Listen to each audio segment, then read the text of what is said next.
할렐루야. 오늘 이 아침 주님 앞에 나오신 여러분을 주님의 이름으로 축원합니다. 오늘은 3월 27일 사순절 네 번째 주입니다. 혹시 오늘 새벽 예배를 마치고 오늘 주일 예배 오시는 분들이 걱정하실까봐 환기하고 소독을 다 마쳤습니다. 걱정 내려놓으시고 주님만 바라보며 이 예배 자리에 함께 하시길 소망합니다. 사순절 기간 동안 주님의 십자가 사랑을 묵상하며 주님께 더 가까이 나아가는 저와 여러분 되기를 주님의 이름으로 축원합니다.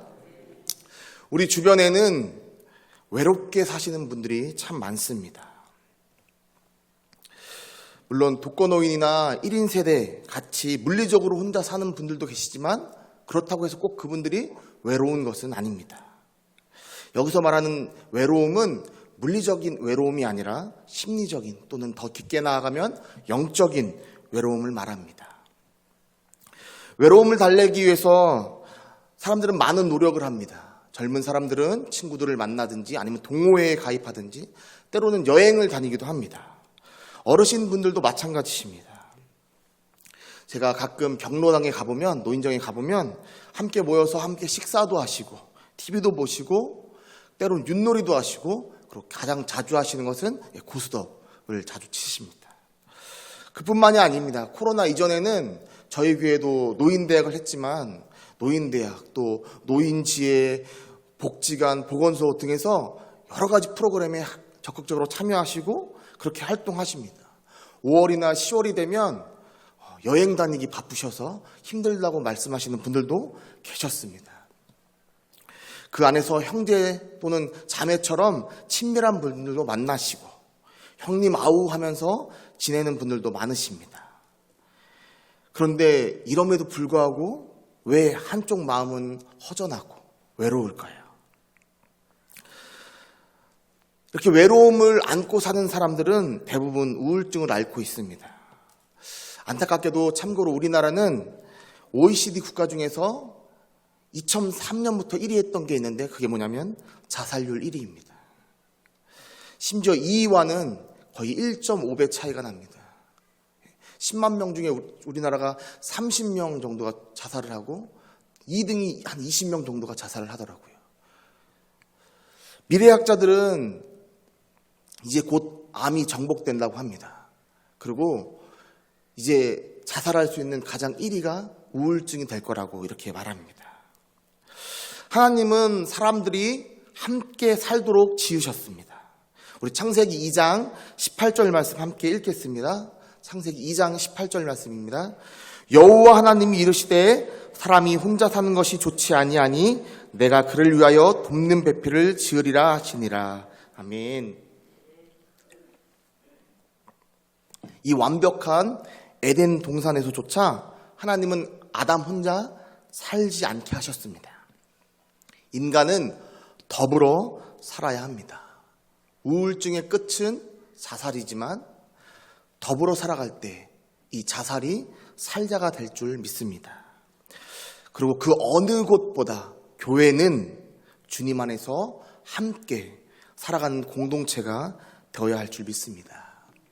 사랑하는 성도 여러분, 혹시 담임 목사님께서 예배 마치면 적어도 3명과 꼭 인사를 나누세요라고 하셨는데 실천하고 계십니까?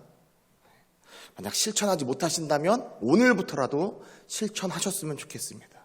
그리고 만약에 실천하고 계시다면 매일 가까운 분들에게만 인사하지 마시고 새로 오신 분들, 잘 모르는 분들에게 가서 오셔서 너무 좋다고 함께 예배드리자고 이렇게 꼭 이야기 나누는 그런 사랑이 넘치는 교회가 되었으면 좋겠습니다. 세상에서는 호의를 베푸면 이 사람 왜 그러지? 라는 의심을 하게 됩니다. 하지만 교회에서만큼은 어떤 사심 없이 주님 안에서 우린 한 형제지 라는 이 마음으로 웃으면서 인사를 나눠야 할 줄 믿습니다. 제가 21살 때 군대를 갔습니다. 지금부터 20년도 훨씬 더 전 이야기입니다. 나름 군생활을 열심히 했습니다. 장교분들은 와서 장교 지원하지 않을래? 라고 얘기했고 부사관분들은 오셔서 부사관 지원하라고 이렇게 이야기할 정도로 나름 열심히 했습니다. 저희 때는 100일 휴가가 이제 100일 만에 나가는 휴가가 있었는데 이거는 의무였습니다. 그래서 100일 휴가 나간 후에 그 다음 일병 휴가 때 나갈 때 저는 무려 8개월 만에 휴가를 나갔습니다. 그 정도로 그냥 군대에서 내가 이왕 온 거 고생하자라고 해서 열심히 했습니다. 그리고 군 생활이 아무리 힘들어도 이 악물면 다 버틸만 했습니다. 그런데 하루는 심한 몸살이 찾아왔습니다. 그래서 어쩔 수 없이 모든 작업과 근무에서 열애가 되었고 하루를 끙끙 앓면서 다행히 푹 쉬어서 다음 날은 회복이 되어서 제자리에 돌아왔습니다. 그리고 그날 저녁 한 고참이 저를 쓰레기를 태우는 소각장으로 불렀습니다.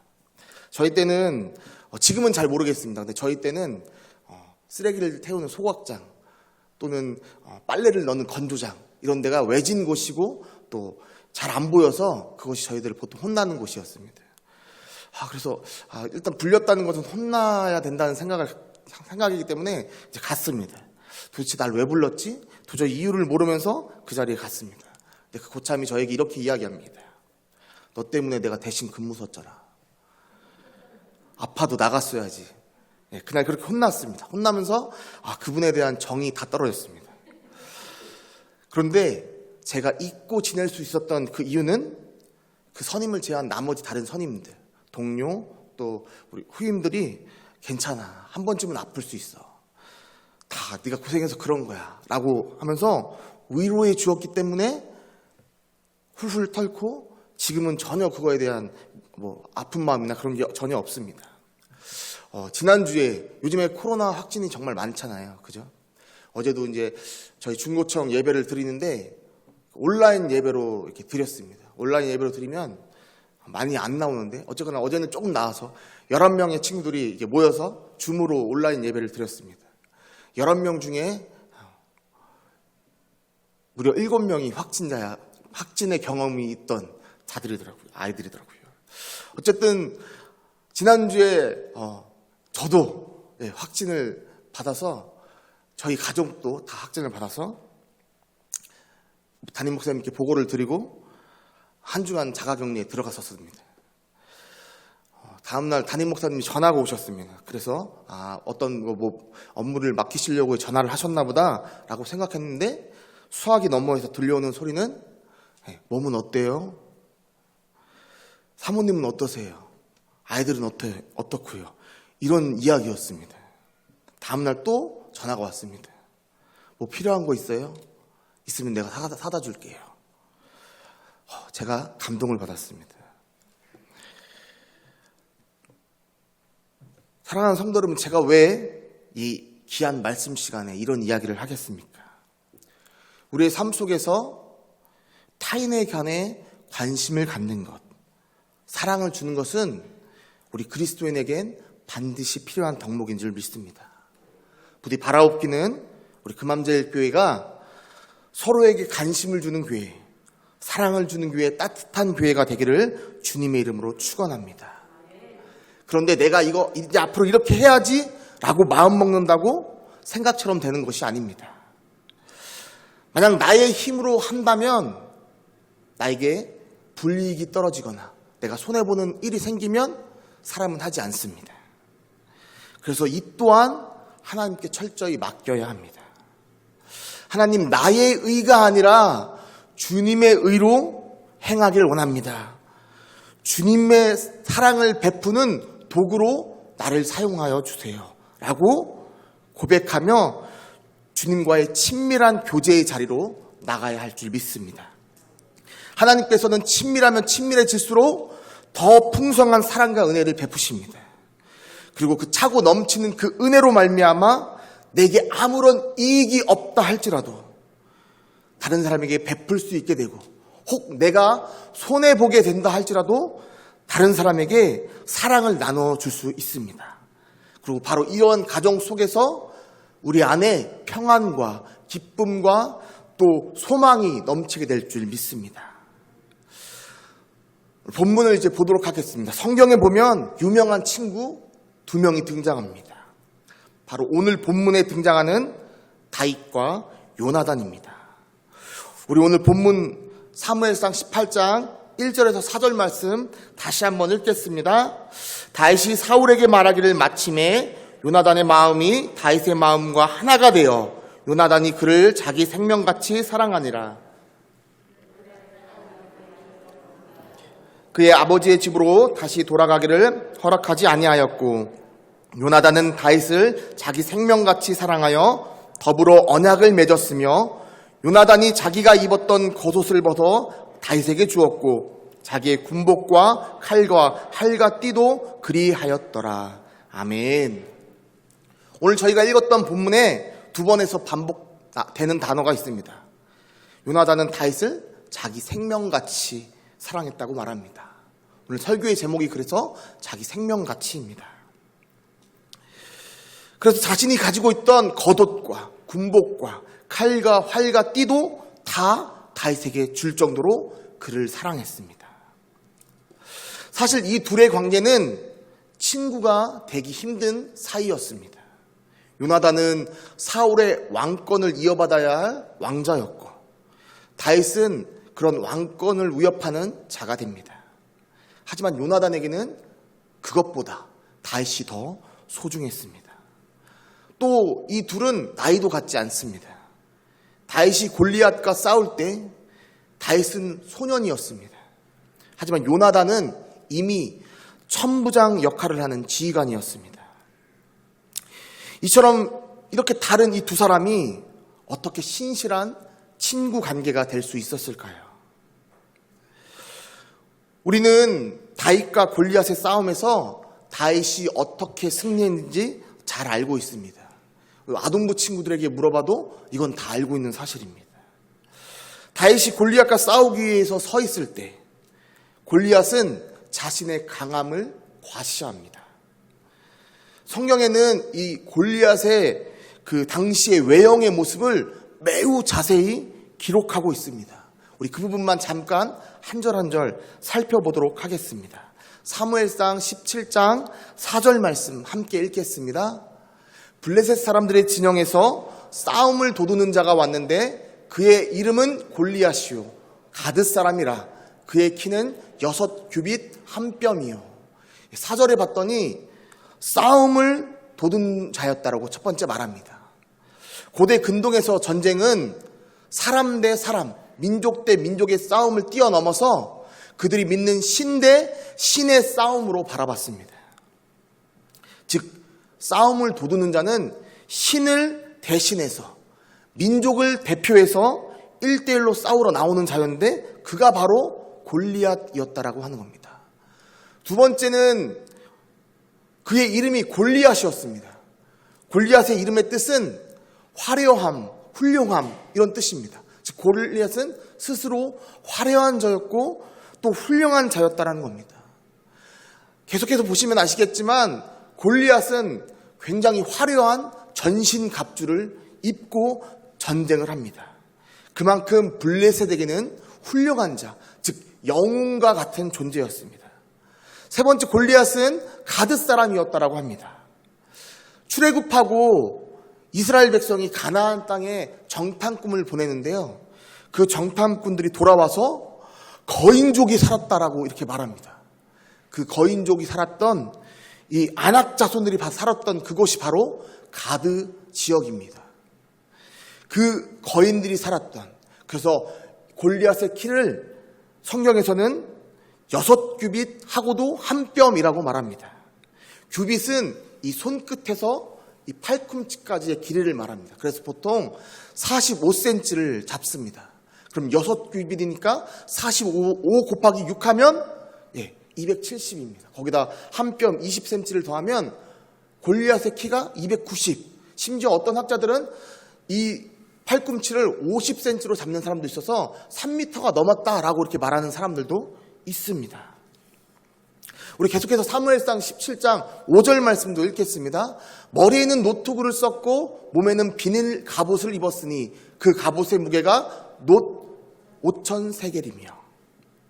골리앗은 머리를 노토구로 보호했습니다. 당시 놋은 구리하고 주석을 섞어 만든 청동이었습니다. 청동은 당시에 청동기 시대였기 때문에 청동은 당시에 무기를 만드는 최고의 장비였습니다. 그리고 몸에는 비늘 갑옷을 입었다고 하는데 그 비늘 갑옷이 무엇을 말하냐면 가죽에다가 철을 동그랗게 만들어서 그 철을 꼬매는 겁니다. 여러분, 노시 셉니까? 철이 셉니까? 당연히 철이 세고, 이때가 그러면 청동기에서 철기로 넘어가는 그 시대다라고는 우리가 알 수 있습니다. 그 비닐 갑옷을 목부터 시작해서 몸통을 다 보호하고 허벅지까지 그 비닐이 내려가는 그런 비닐 갑옷을 입었던 자들입니다. 그리고 그 무게가 놋 5,000세겔이었다고 합니다. 무게가 약 60kg가 되는 그 갑옷을 입고 있었습니다.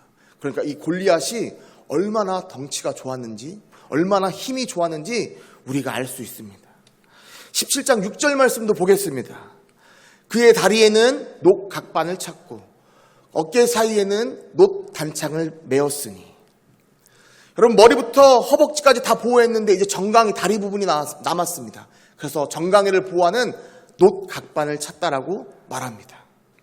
그리고 다른 사람을 공격할 수 있는 단창, 던질 수 있는 칼을 어깨에 메었다라고 말합니다. 마지막으로 사무엘상 17장 17절 말씀도 함께 읽겠습니다. 그 창자루는 배틀채 가깝고 창날은 철 600세겔이며 방패 든 자가 앞서 행하더라. 그의 무기는 창이었고 앞에 창날은 철로 만들어진 무려 7kg의 이 창날을 달고 있는 것을 그의 주 무기로 삼았습니다. 심지어 방패 든 자가 그를 보호하는 그런 형국이었습니다.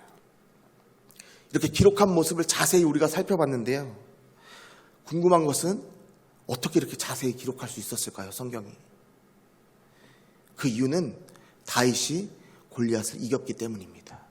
다윗이 골리앗을 이기고 골리앗에 가지고 있던 그 모든 것을 전리품으로 취할 수 있었기 때문에 성경 역사에서 이렇게 자세히 기록할 수 있었던 것입니다.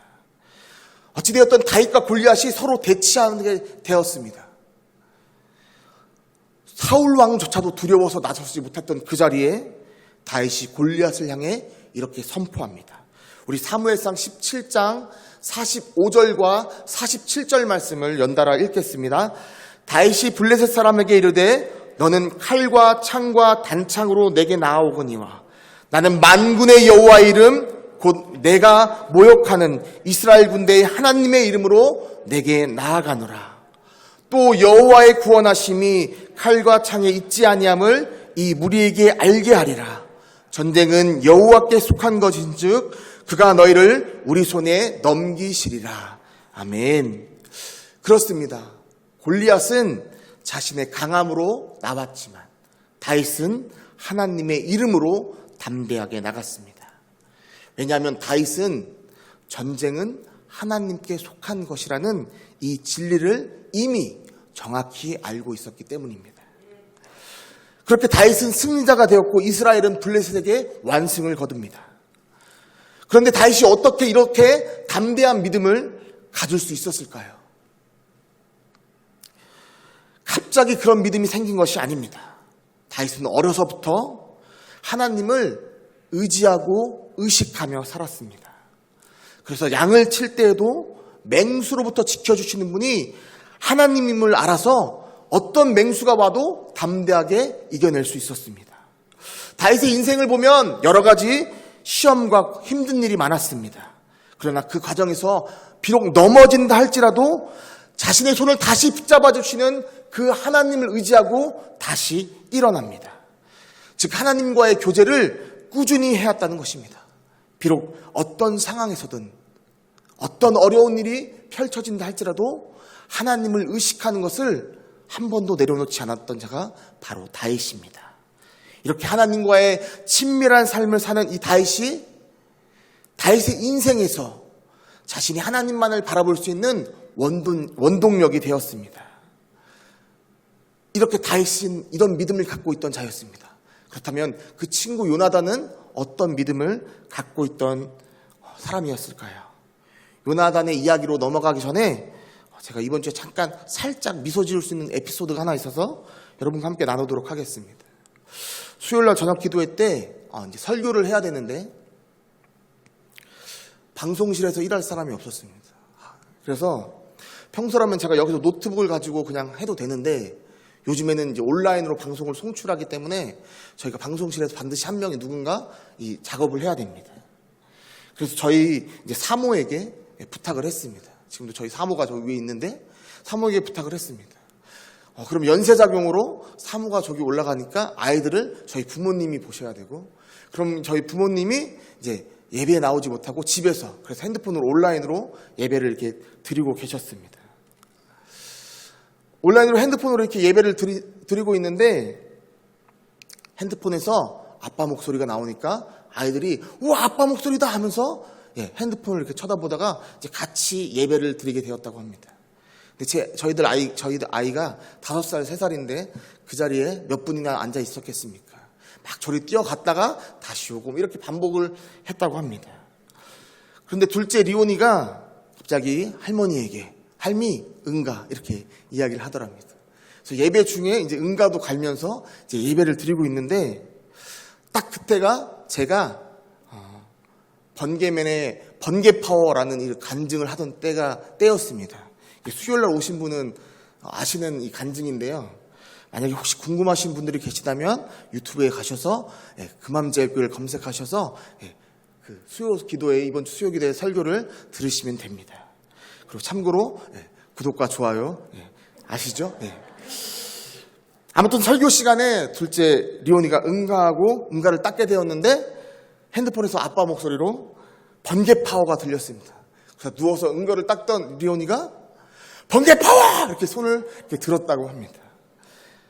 이런 작은 에피소드였습니다. 이제 다시 말씀에 집중해서 우리 요나단에 관해서도 알아보도록 하겠습니다. 그가 성경에 처음 등장한 것은 이미 천부장이 된 어른의 때였습니다. 우리 사무엘상 13장 2절 말씀 읽겠습니다.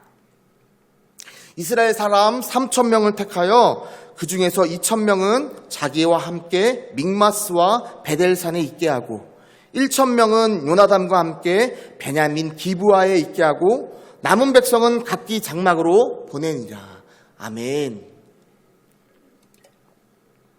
그렇습니다. 1,000명은 요나단과 함께 베냐민 기브아에 있었다라고 우리가 함께 읽었습니다. 이미 요나단은 이미 천부장의 자리로 있었던 자였습니다.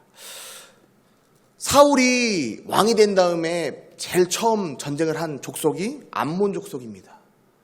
이때 이스라엘에게 모이라고 했을 때 33만 명이 모입니다. 그런데 이제 그들을 다 돌려보내고 정예병 3,000명만을 남겨두었습니다. 그리고 2,000명은 자신과 함께 베델산에, 그리고 1,000명은 자기의 아들 요나단과 함께 기브아 땅에 둡니다.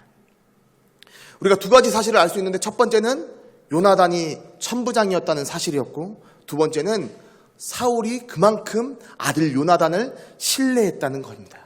아, 이 요나단은 내 뒤를 이을 왕자라고 생각해 놨다는 겁니다. 그렇다면 이 요나단은 어떤 인물이었을까요? 그의 어린 시절은 성경에 나오지 않습니다. 하지만 요나단의 이름, 또 사울의 그 예전의 모습을 보면 우리는 유추해 볼 수 있습니다. 요나단의 이름의 뜻은 하나님이 주셨다라는 뜻입니다. 여러분, 사울은요 처음부터 타락했던 자가 아닙니다.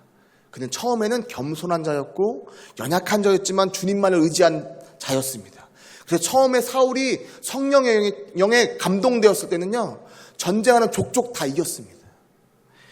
이 사울이 낳았던 그 아들 요나단, 하나님이 주신 아들이라고 이름 지었던 요나단, 얼마나 신앙으로 열심히 키웠겠습니까? 우리는 이 요나단의 이름을 통하여 요나단의 믿음이 어떠했을까라고 유추해 볼 수 있습니다. 다윗과 싸웠던 이 골리앗은 블레셋 사람의 용병이었는데요. 블레셋의 이 위용을 보면 알겠지만 이 블레셋은 당시 그 지역의 최강자였습니다. 그래서 이 블레셋은 이 게바 지역에 블레셋 수비대를 둡니다. 이 게바 지역이 어떤 지역이냐면 이스라엘을 견제할 수 있는 지역입니다. 여러분, 자기 영토에 가까운 곳에 군대가 생기면 당연히 이스라엘 입장에서는 쫓아내고 싶지 않겠습니까? 하지만 아무도 그렇게 할 수 없었습니다. 왜냐? 블레셋은 최강자이니까. 그런데 단 한 명이 움직이는 자가 있었습니다. 우리 사무엘상 13장 3절 말씀 함께 읽겠습니다. 요나단이 게바에 있는 블레셋 사람의 수비대를 치매 블레셋 사람이 이를 들은지라 사울이 온 땅에 나팔을 불어 이르되 히브리 사람들은 들으라 하니. 그렇습니다. 아무도 못하는 그때 요나단이 게바에 있는 블레셋 수비대를 공격합니다. 블레셋 사람들이 자신의 수비대를 공격했다는 말을 듣고 화가 나서 전원 공격이 들어갔습니다. 히브리 사울 왕도 우리도 모여라 하고 나팔을 붑니다. 그런데 모이기는커녕 2,000명 있던 사람 중에서 무려 1,400명이 도망을 칩니다. 도망친 이유는 다음과 같습니다. 우리 한번 읽겠습니다. 사무엘상 13장 5절 말씀입니다. 블레셋 사람들이 이스라엘과 싸우려고 모였는데 병거가 3만이요 마병이 6,000명이요 백성은 해변에 모래같이 많더라. 그들이 올라와 베다인 동쪽 민마스에 진침해. 여러분, 병거가 3만이었다라고 말합니다. 당시 군사력을 측정하는 고대 근동에서 군사력을 측정하는 게 병거였습니다. 근데 병거가 7만 대였습니다. 여러분, 블레셋은 왜 최강이라 불렸냐면 그들이 청동기 문화 시대에 거의 최초로 철기를 사용한 나라였기 때문입니다. 그리고 무기 또한 다른 곳에 비해 훨씬 신식이었습니다. 그런 상황에서 요나단이 이렇게 고백합니다. 우리 사무엘상 14장 6절 말씀 함께 읽겠습니다. 사무엘상 14장 6절 말씀입니다. 제가 읽겠습니다. 요나단이 자기의 무기를 든 소년에게 이르되 우리가 이 할례 받지 않은 자들에게로 건너가자. 여호와께서 우리를 위하여 일하실까 하노라. 여호와의 구원은 사람이 많고 적음에 달리지 아니하였느니라. 아멘. 사랑하는 성도 여러분, 요나단의 여호와의 구원은 사람 수에 달린 것이 아니다라는 이 고백과 아까 다윗이 말하던 전쟁은 하나님께 속한 것이라는 이 고백이 여러분 같게 들리지 않습니까? 다윗의 믿음처럼 요나단도 믿음을 갖고 있던 자였습니다. 그렇게 요나단은 블레셋을 치러 자기의 칼을 들고 있던 딱 2명이서 올라갑니다. 이 수많은 이 블레셋 군대가 있었지만 단 둘이 올라갑니다. 마치 아무도 공격하지 못했던 골리앗을 다윗이 나갔던 것처럼 요나단이 나갑니다. 어떠한 일이 일어났냐면 사무엘상 14장 14절 15절 말씀 보면 요나단이 20명의 사람을 쳐 죽입니다. 15절에 보면 그 모습을 보고 이스라엘 백성들이 공포에 떨었다라고 합니다. 그리고 놀라운 일은 땅도 진동하였으니 이는 큰 떨림이었더라라고 말하고 있습니다. 사랑하는 여러분, 2명이 올라가서 20명을 죽였습니다. 여러분, 수많은 사람들이 그걸 보고 두려워 떨겠습니까? 아니에요. 하지만 하나님은 이 블레셋 백성들의 마음을 공포심을 심어주십니다. 그뿐만이 아니라 땅에 진동이 있게 하십니다. 어떠한 일이 일어났냐면 원래 블레셋 사람들만 온 것이 아니라 수많은 용병들을 대동했습니다. 그 중에는 히브리 사람, 즉 이스라엘 옛 사람들의 용병들도 있었습니다. 근데 그들이 이 땅에 움직이는 것, 하나님의 노하심을 듣고 그들이 그 자리에서 이제 블레셋 사람들을 죽이기 시작합니다. 블레셋 내에서 서로가 서로를 죽이는, 이제 누가 적이고 누가 아군인지 모르는 상황이 펼쳐집니다. 블레셋 사람들은 그렇게 도망을 칩니다. 아까 1,400명이 숨어있던 자들이 이게 무슨 일이지 하고 쳐다보다가 우리가 하나님이 일하셨구나 라는 것과 함께 자신들도 칼을 들고 블레셋을 치러 내려갑니다. 여러분, 요나단이 이런 믿음을 가지고 있던 자였습니다.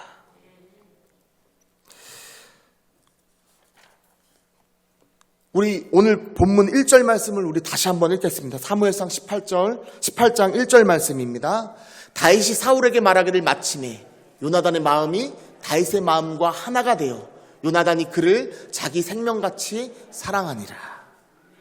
아멘. 오늘 말씀을 보면 요나단이 다윗과 이야기를 나눈 것이 아닙니다. 다윗은 사울과 이야기를 나누고 내려왔는데 이미 요나단은 다윗을 사랑하게 되었습니다. 마치 자기 생명같이 사랑하게 되었습니다. 왜냐하면 믿는 자가 믿는 사람을 봤을 때는 그렇게 마음이 통할 수밖에 없기 때문입니다. 자신의 믿음과 같은 자가 등장했습니다. 그가 바로 다윗이었습니다. 수요일 설교 시간에 제가 이런 말씀을 전했습니다. 만약 금암제일교회에 하나님과 사귐을 통해서 누리는 삶을 사는 사람들이 늘어난다면 얼마나 행복할까요? 저는 이런 사람들을 자기 생명같이 다른 사람을 사랑하는 사람이라고 생각합니다. 사랑하는 성도 여러분, 하나님은 왜 우리에게 다윗과 요나단의 모습을, 이런 진실한 관계를 보여주실까요? 장담컨대 금암제일교회 성도님들도 하나님과의 신실한 사귐을 통하여 살아간다면 분명 다윗과 요나단의 관계처럼 하나 되는 공동체가 될 줄 믿습니다. 마지막으로 간증 하나 하고 마치겠습니다. 제가 개인적으로 존경하는 목사님입니다. 비록 미자립교회 목사이고 재정적인 부분에서 매우 힘든 삶을 살지만 제가 경험한 바로는 매우 바른 목회를 하고 철저하게 하나님께 구하는 삶을 살고 있는 분입니다. 그런데 그가 처음부터 그랬던 것은 아닙니다. 누구나 그렇듯 목회 초기에는 큰 꿈을 갖습니다. 하지만 현실에 부딪히게 됩니다. 제가 옆에 있어 봤는데 카드사에서 그렇게 전화가 자주 옵니다. 돈 갚으라고. 근데 그때마다 태연하게 전화를 받는 겁니다.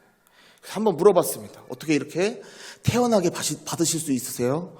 그랬더니 처음부터 그랬던 것은 아니라고 합니다. 심지어 자신은 돈 때문에 내가 한강다리를 가야 되나? 라는 생각도 했었고 때로는 내가 차라리 죽는 게 우리 가족을 위해서 더 나을까? 라는 생각도 했다고 합니다. 그런데 하나님이 찾아와 주셨고 하나님을 만난 후에 인생이 바뀌기 시작했다고 합니다. 하나님을 정말 진하게 만난 후부터 모든 생각이 바뀌었습니다. 완전한 새 사람이 되었습니다. 하나님의 음성을 듣게 되고 예언을 하게 되고 그때부터는 현실을 향해서 불평불만하는 것이 아니라 주님께 무릎을 꿇고 기도를 하게 되었다고 합니다. 그런데 놀라운 것은 하나님께 이렇게 변화를 받고 제일 처음 들었던 음성이 설거지 좀 해라 였다고 합니다. 여러분 하나님의 음성을 들어보신 분은 알겠지만 그 음성은 부드럽지만 불순종할 수가 없습니다. 무릎을 꿇을 수밖에 없습니다. 그 목사님 그 자리에 일어나서 설거지하는 곳으로 갔습니다. 그리고 설거지를 시작하는데 두 눈에서 눈물이 주르 흘렸습니다. 아내에 대한 미안함 때문이었습니다. 그동안 자신보다 훨씬 더 괴로웠을 사모의 모습이 생각나서 눈물을 흘렸습니다. 회개하고 아내에게 가서 미안하다라고 용서를 빌었습니다. 그럼 제가 어떻게 이렇게 자세히 그분의 간증을 알 수 있을까요? 저희 큰매형 간증입니다. 저희 큰매형도 감리교 목사님인데 저에게 했던 간증입니다. 사랑하는 성도 여러분, 미안해요 이 한마디면 때론 답이 될 수 있습니다. 교회는 부족한 사람들이 주님의 사랑으로 인해서 모인 공동체입니다. 바라옵기는 우리 금암제일교회가 사랑으로 더 하나 되고 다윗과 요나단처럼 서로를 자기 생명같이 여기는 그런 행복한 교회 공동체가 되기를 주님의 이름으로 축원합니다.